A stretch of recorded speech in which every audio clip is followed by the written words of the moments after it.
決して立ち止まらなかった者たちがいる。彼らは時として自らの信念と同化し、業そのものに変わってしまう。所以不会停滞向前，就是不会往地面上再走了。人の目ならざる眼差しで全てを見つめ続ける。已经超越了常人常识。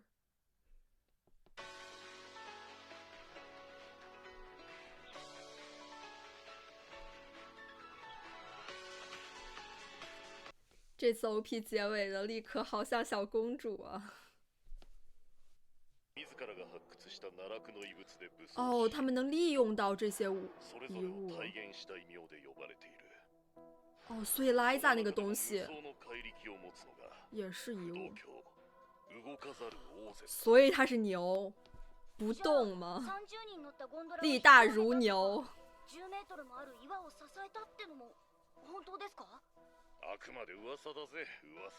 还能看到奈特他们也很好。そういった噂は50年も前からささやかれているんだ。50年？ってことは他们都50年も前から白笛だったってこと？那他也好大了呀。同郷だな。すごい人だよ。ただな。なあハボさん、王翦の武装ってどんな遺物？それは言えんわ。那莱萨应该就是他的那个镰刀吧？白笛は穴の町の切り札だ。笛が帰らない限り公にはされないんだぜ。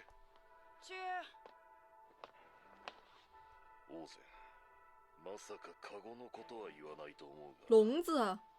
不安だ。やはり無理にでもついていく。不会是奥森上一集已经要给他们展现出来的那个东西了吧？守ってやれるのはお前だけだ。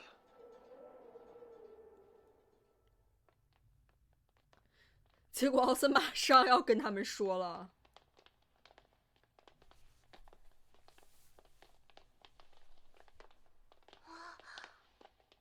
なんだこの四角いのは。すごく複雑な模様。他们好小啊。2級以上の遺物？けど遺物録にこんなのは。そう、載ってないよ。競売にかけられる前にライザが買い取ったものさ。ここに運んだのは私だが。もしかして呪いよけのカゴ？半分あたり。哇！哦，这真的像是班利克的那个东西。呪いよけのカゴ。深層から上へ。渡りができない生き物をこれに入れて引き上げると。上昇負荷を受けずに死ななかったからそう呼ばれてた。だけど実は違ったんだよ。実際は呪いも受けるし死にもする。ただ動き出すんだよ。それが分かったのは君のおかげさ。所以他死。死産だったんだよ。ライザから取り上げた時。不过也正常，他在深渊里怎么生得出来啊？天哪，这简直就是一个禁忌啊！死而复生。昨日懐かしくなって試しに晩飯に使う肉を入れてみたんだけどさ。それが走り回って逃げる。就是那个无头尸体吗？動かなくなってさ。半身の方はまだ動いてたと啊。这应该是他吓唬他们的吧？距离被他做成肉吗？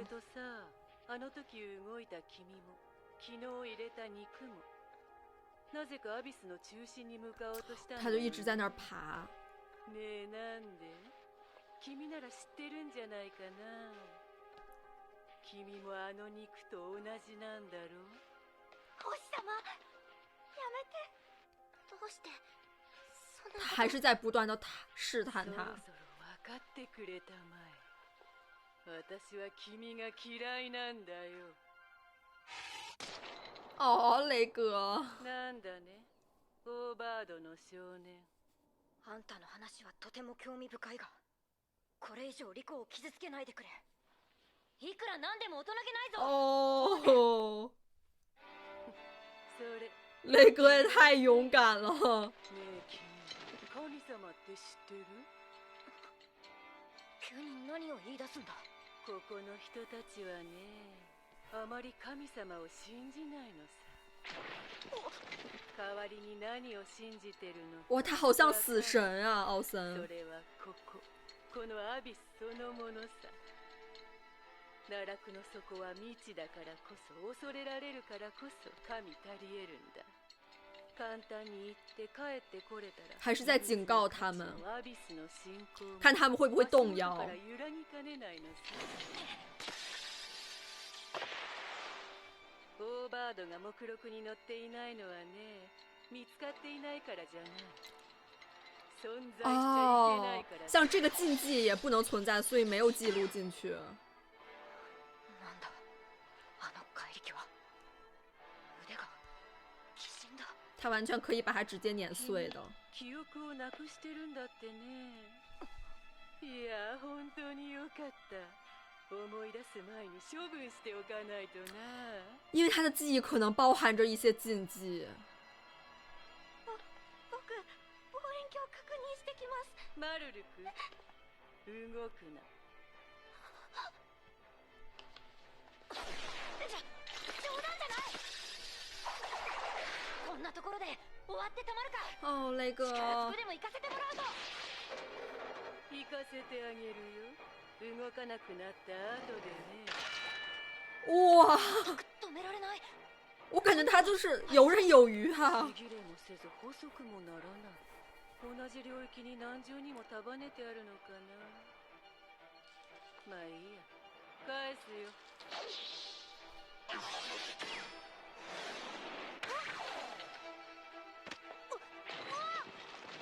あれ、思ったより軽いな。頑丈さが売りなんだって。但是雷哥明明是挺重的。啊！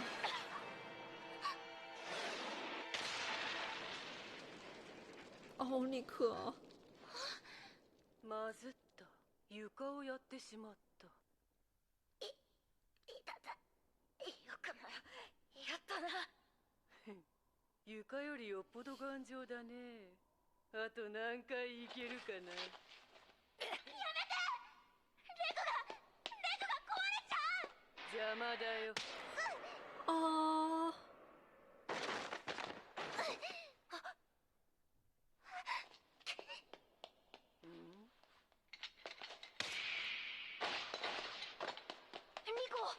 リコ。啊！こんなに違う。之前在上面都基本没有过这样。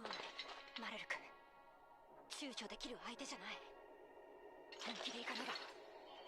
这个时候他还在跟马路鲁克道歉。何を見せてくれるんだね。即便自己是这样子的武器，他也在所不惜。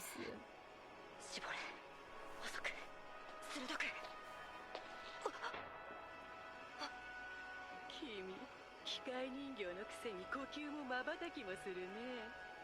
そんなんじゃ獣にも狩られるだろうに。ねえ、これ当たったらどうなるのさ。試してみよう。啊！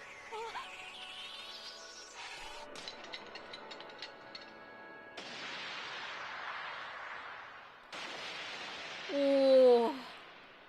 这破坏力真的。消し飛ぶんだ。こんな家宝をお目にかかったことがない。年がたいぞ、大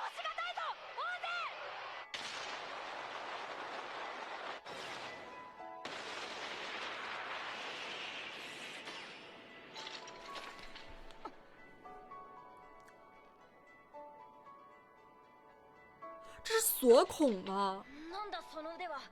他的手臂是，何か埋めてあるのか。这是不是也是遺物啊？これかい？千人くさびと言ってね、全身で120箇所。天哪！健康の秘訣だよ。所以他都好大岁数，但是とやかく言う割に根本看着不像。人間離れしているぞ、大勢。天呐，这是有多大的毅力啊！哇！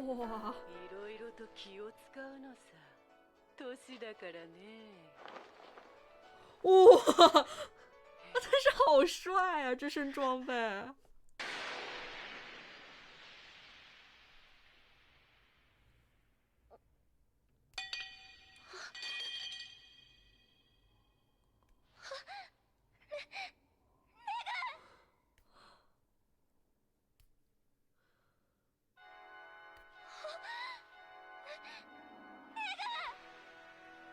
简直就像个玩具一样在手里。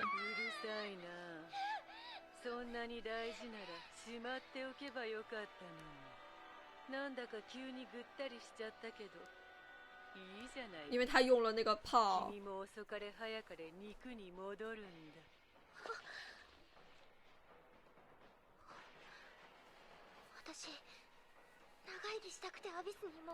他还是没有动摇，立刻。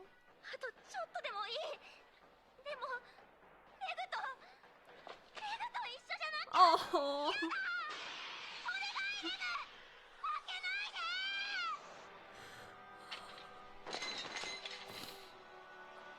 リコ。哦。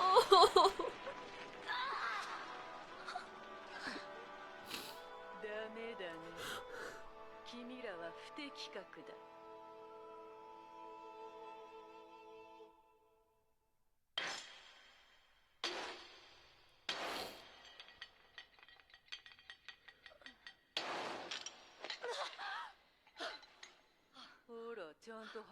他把它修好了吗？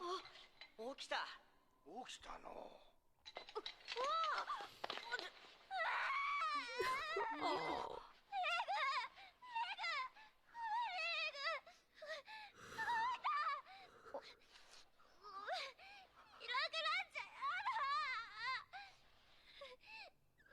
リコを残したまま倒れていたのか。哦。頼んだぞ。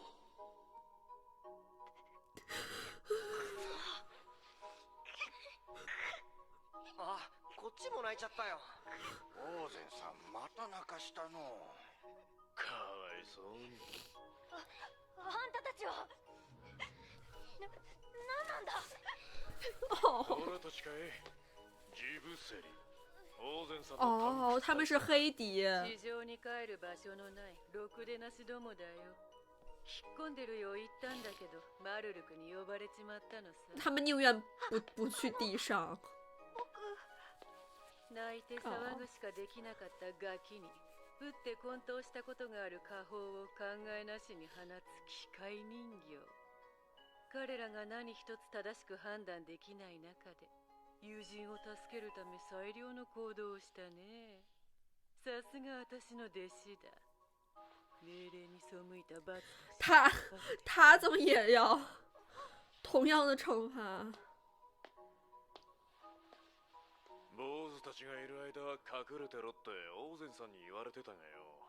何度も地響きはするし。この子もベソベソになって飛んでくるしな。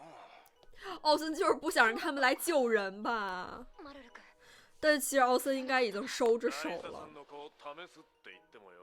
考验，这是个试炼。因为说实话，他这个逆天能力，想捏碎他们直接捏碎。本気でやらなきゃ伝わらないだろう。私は子供騙しが嫌いなんだ。じゃあオーバードは処分するとかは。もちろんそんな気はなかったさ。ただ君が頑丈すぎてさ、いくら叩いても潰れないから、だんだん興奮してきちゃって、ね。S 属性大爆发。アビスの深部に住む原生生物は。私よりはるかに狡猾でしたたかだ。那些东西就不像他一样会收手了。マルルク、少年を解放してやりたまえ。人の食い物で腹が膨れるなら、人の薬も効くだろう。効かなきゃ多めに食わせときな。はい。マルルク好可愛啊。私は片付けがあるからね。ほら、せっかく集まったんだ。手伝っていきな。へい。今の君らがこの先へ行ってもせいぜい慣れるのは食い出の悪い餌か小さめ哦，あとは地面や壁のシミぐらいさ。もっとも私が叩き直す途中でそうならないとも限らない。哇，还会给他们训练，ああそうだ。一つだけ騙吃人肉吧？那肯定不是真的。例の墓だけどね。誰も埋まっていなかったよ。哦，他妈妈没死。本当さ。暴いて確かめないわけないだろ。ライザは待ってくれているんだ。せいぜいやってみることだね。哦，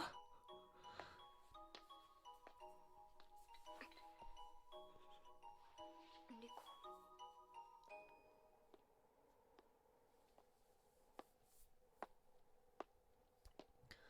他会不会也想找莱扎呢？オーゼン、その髪は一体どうなってるんだ？また君かね。二度も蹴られたのに懲りないね。珍しいのがいたもんだ。なあ、どうな这ってるんだ？是こいつはね、傷を取り繕っているのさ。アビスの真相で心をやられるとね、徐々に体にも出ちまうんだ。六層の呪いほどすぐには現れないけどね。潜るたびに視線や正気の境をふらつけば、頭の皮だってひねくれてくるもんさ。这种折こいつはうま磨く。整えてごまかしてあるだけだよ。かっこいいな。あまり適当なこと言うとまた蹴るよ。いいや、かっこいい。その傷は心折れようと奈落に挑み続けた不屈の証だ。動かざるオーゼン、本物の白笛だ。なあ、あんた这是莱扎小时候吗？オーゼン、見ろオーゼン、ついに黒笛だ。もうじきあんたに追いつくぞ。昨晩私に叩かれて泣いてたくせによく言うよ。まあいいさ。ならば早速行こうかね。明日からは4層の負荷で流すのは血類さ。楽しみだね。望むところだ。啊，オーゼン、あんた性格はどしがたいが最高の師匠だよ。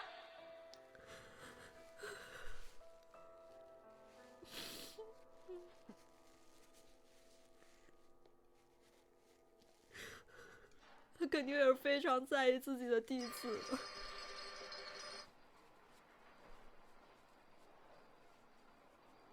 具合はどうだい？もう大丈夫だ。次の大規模タンク地帯が来るまでの3週間、ものになろうがならなかろうが、君らを叩き直すのはそこまでだ。どこに向かっているんだ？シーカーキャンプのさらに奥さ。行ってみりゃアビスの端だね。そこなら他のタンク地帯どもに見つかる心配も助けが来る心配もない。訓練にはもってこいなのさ。訓練？最初の課題は他会是个好老师的，对于他们这些意志坚定的探险家来说。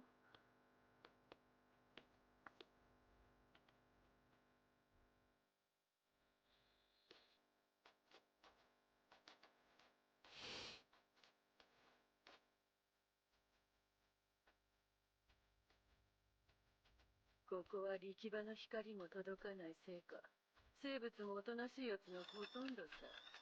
それでも読めの効くやつばかりだから油断しないことだね。その装備で10日間生き延びてみせな。あの柱の木から向こうへは行かないよ。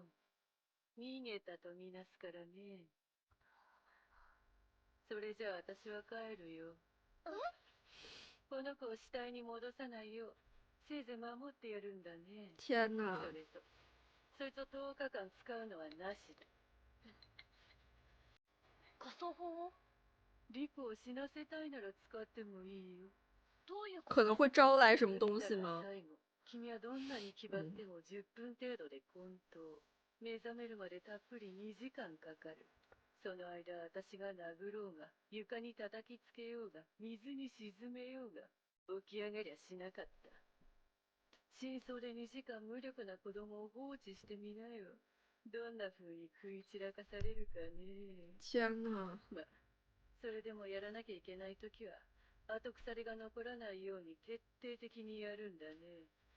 相手が誰であろうと周りに何があろうと、その時が来たら躊躇も容赦もなしだ。さもなきゃ君らの冒険が終わるのなんてあっという間さ。就是这么凶险。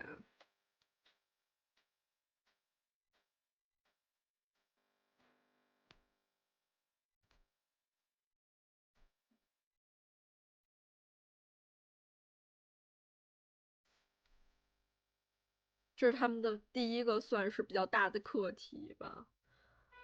天呐，奥森这个角色真的狠狠的吸引住我，拿捏住我了吧？我太喜欢他的整个人设了吧，包括他的这个装备，还有他自己给自己嵌入的这个。上一集开始，奥森就一直不断的在试探利可和雷格他们俩的这个决心吧，真的是把那些令人恐惧的真相赤裸裸的摆在他们的面前，让他们去面对，并没有一些天真或者理想主义的存在，就是一个实干家，而且应该能看出来他最常恐吓就是小孩子，因为这样其实也是在侧面的保重他们的安全吧。做不到这样的意志力和决心的话，下去只有一死，结束他们的冒险只是分分钟的事儿嘛。奥森他的这个近似残忍冷血的这种做法，但是却是非常符合这个阿比斯的这个环境吧，毕竟他真的是在这里深耕多年，身体上是已经有了一些非人的构造，当然心理上肯定也是已经被阿比斯所影响。做不到像他这样的冷酷的话，如何在这底下生存呢？我也真的觉得白迪他们能够用到遗物去武装自己，这个设定也非常的酷。我已经迫不及待了，就是看到一些可能其他的白迪，虽然可能很少，就他们都有什么样各自的能力，虽然他们肯定都有着非人的意识形态和这个人体构造吧。很有意思，就是他们不仅是从这个深渊里面去搜刮这些遗物，同时他们也有利用这些深渊里的遗物去武装自己，像是一个反向利用的过程。就是白迪能用到什么样的遗物去进行武装，应该也是需要监管的吧，应该不能说什么样的禁忌都能往身上带。还有就是这一集已经知道了利可他所在就是待过的这个除咒之笼，也就是哈勃叔叔已经警告过的这个笼子，它居然就是能让死物复生，应该已经完全就超出了自然定律了吧。但按理说就像那个无头尸体一样，它最终还是会停下它的这个活动，应该停止这个生命体征。那利可真的是类似于生命在倒计时吧。就是也难怪利可可能身体不太好，然后眼睛近视什么的，多少是拜这个除咒之龙所赐。但是他还是活蹦乱跳了挺多年的了，那不知道是不是因为他难产的时候可能损坏不是很大，所以呢他就是在那个笼子里面待完之后出来就存活的时间还长一点。而且在这个除咒之笼待过，就像那个无头尸体，他还会不断的就是去爬向那个艾比斯就是深处吧。当然本身利可他就是对于想要去就是艾比斯深处就是决心是非常大的。现在我也会觉得会不会有一部分原因，至少有一些地方它是有受到就是除咒之龙或者是他之前的这个影响吧，所以有一部分也在影响着他，牵引着他去到阿比斯的深处。现在想想也难怪，就是奥森上一集最后的时候说到那个小鬼还活着，可能他也是震惊于就是在除咒之龙里待过的利可，他居然存活的时间是这么长的。就这个机制也很合理吧，他不可能说真的能死而复生，然后生者就能就像其他那些本身没有死过的人一样活蹦乱跳。我觉得艾比斯他就是这个属性，他会给你带来一些希望，但是带来的这个绝望也不会少吧。我觉得就不管是利可还是这些白迪所用到的这些遗物，都展现出了就是艾比斯他就是他的两面性吧。他既带给你了一些机遇或者说是满足你的好奇，但是他也要从你身上夺走可能非常大量的东西，甚至是生命、人性。这集雷格和利可真的太让我感动了，就包括雷格就是能面对不动清这样的大人物，这么恐怖的角色，但是他都能够这样子坚定的就为了保护利可就不顾一切，他的实力也不可小觑啊，就是不动清确实也倒了一下的嘛。我觉得从奥森的话也能听出，就是多少可能雷格他的这个记忆，或者说他的这个起源等等，可能是跟人类世界带给这个人类世界恐惧之类的，因为他的这个记忆和他的存在也是一种禁忌。但是奥森却知道这些，让我不禁觉得可能就是白迪或者说是上层之类的，就他们其实对于阿比斯的这个了解程度非常非常的深，就远比可能大多数人想象的还要深。不仅是雷格和利克他们的这个友情非常触动我，就这集莱萨作为奥森的徒弟，他跟他师傅之间的这一段羁绊也很让我就是很感到好奇吧。我觉得莱萨他有这个奸杀者的名号，包括他这个可能也是如此冷酷的这个内核，多少可能也受他的这个师傅所就是影响吧，当然也离不开这个阿比斯本身的这个影响。我觉得奥森他真的是一个非常有能力的师傅，他真的会非常赤裸裸的扒开就是你的恐惧，然后呢让你看清，你看清了就是你所面对的危险之后，如果你这样还不掉头放弃的话，那奥森就会直接就是带你训练啊什么的，就是他得先知道你有这个意志，他才会这样去帮你。奥森他还是有残留的一些温柔吧。我也很好奇，就是莱萨他到底去哪儿了？我还是倾向于他可能真的是去到了更深处吧。那这期视频要结束了，我们下期见，拜拜。